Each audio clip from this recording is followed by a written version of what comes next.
In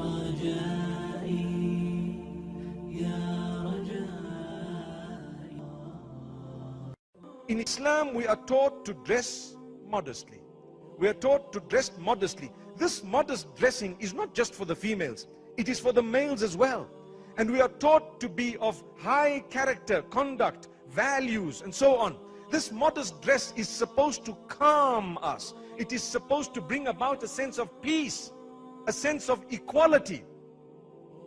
Whether you are rich or poor, whether you are fair or dark in complexion, Allah loves you. Remember that.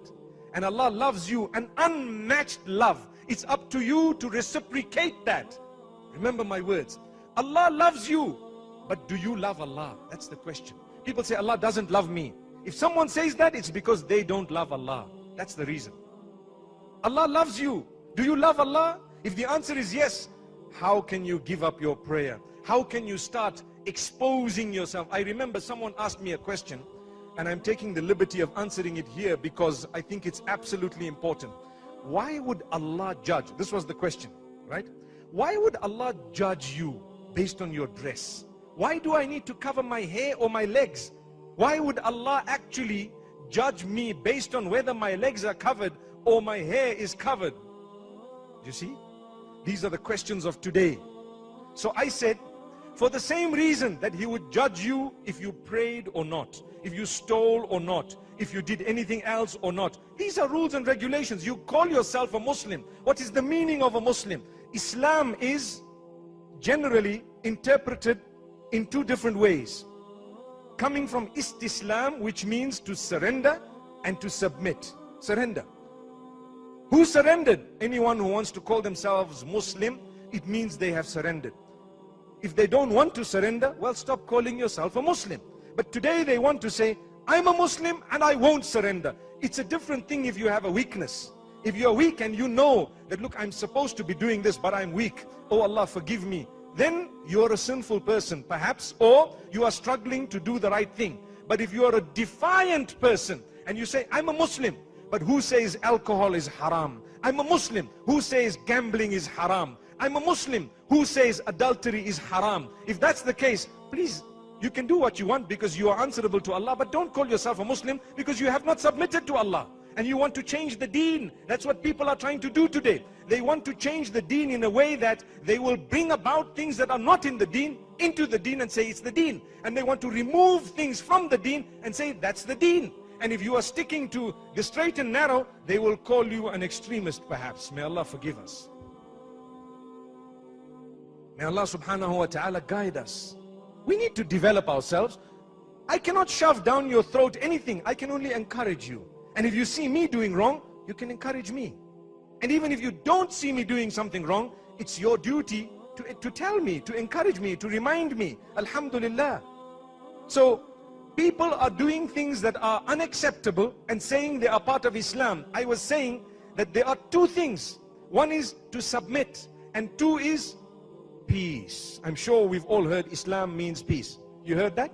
Islam means peace. And others will say Islam means to submit and surrender. The reality is it means both of them. You submit and surrender and you will achieve peace. No submission, no surrender, no achievement of peace. What does that mean? Allah's come with a recipe. He's given it to us through Muhammad sallallahu alayhi wa sallam. It's amazing, it's unique, it's something that is a gift of Allah subhanahu wa ta'ala. And what do? We know it, we read it, we hear it, but we couldn't really be bothered. And we're still searching for peace. We're still searching for peace.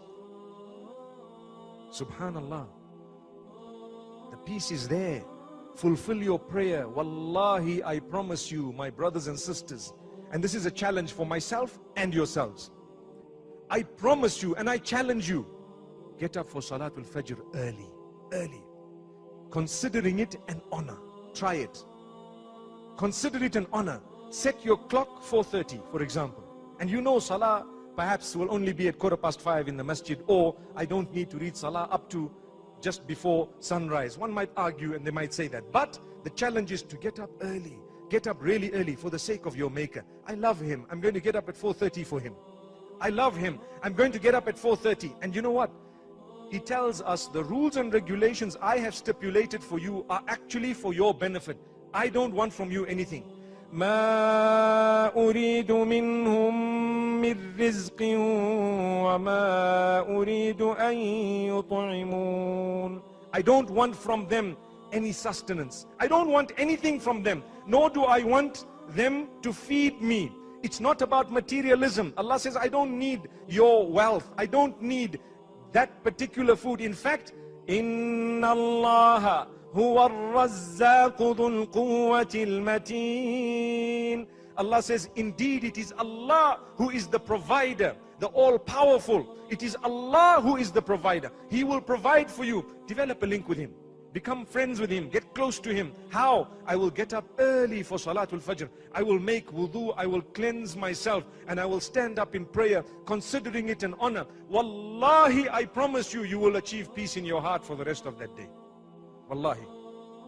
Have we felt that? Have we felt it? I hear quite a few yeses, but we want to hear a few more yeses as well in the future. You get up for the sake of Allah. If you are ready to get up even before that and read Salatul Tahajjud, or at least make dua to Allah, pray, supplicate to Him at that time of the morning, you will achieve a lot of peace, a lot of comfort. Even though you will have challenges. By the way, who on earth does not have challenges? Who does not have difficulties? We think that we're on earth and life is supposed to be rosy. No way. Even a rose has thorns. You know that? So if your life is supposed to be rosy, well, I might say, okay, it is. But these 2-3 things are just the thorns in the path. So what you have to do, make the most of the smell, the scent, mashallah, the rose, enjoy what it looks like. But once in a while you might be injured. There might be a little bit of blood here. What I mean is, things may not happen exactly the way you want it. Not everything can be smooth as you wish and as you want. Subhanallah. But what you do need to know is, life will be full of tests from the beginning to the end. And Allah says that you were created to be tested. That's all. So what happens in a test? You have questions that are difficult. They cannot be easy all the time. You have situations to resolve that will not be so easy. They will be difficult. But Allah says, spend a few more years there, and inshallah you will get contentment. عَجَبًا لِأَمْرِ الْمُؤْمِنِ فَإِنَّ أَمْرَهُ كُلَّهُ لَهُ خَيْرٌ. The Prophet ﷺ says, the affairs of a true believer are amazing. They are strange in a unique, beautiful, positive way. Why? Because when something good happens, then a believer is thankful. So it's better for that believer. And when something bad happens to them, they bear patience. They are still content. They surrender to the decree of Allah subhanahu wa ta'ala. So they are still happy. Many of us, we're not happy with the decree of Allah. Allah chose that you will have this. You say, no, I don't want it. Well, you're not going to be able to change it. That's Allah. If He gave you hair in a certain way, a face in a certain way, if He gave you a complexion in a certain way, that's His choice. You cannot say, I'm upset with Allah. Allah chose your parents for you. There is nothing you're going to be able to do about changing that. Zero. That's something, in fact, you cannot even change. اقرأ كتاب الله ترق جنانه وتنل عظيم الأجر والغفران رتله روي القلب من نفحاته كالماء يروي لهفة العطشان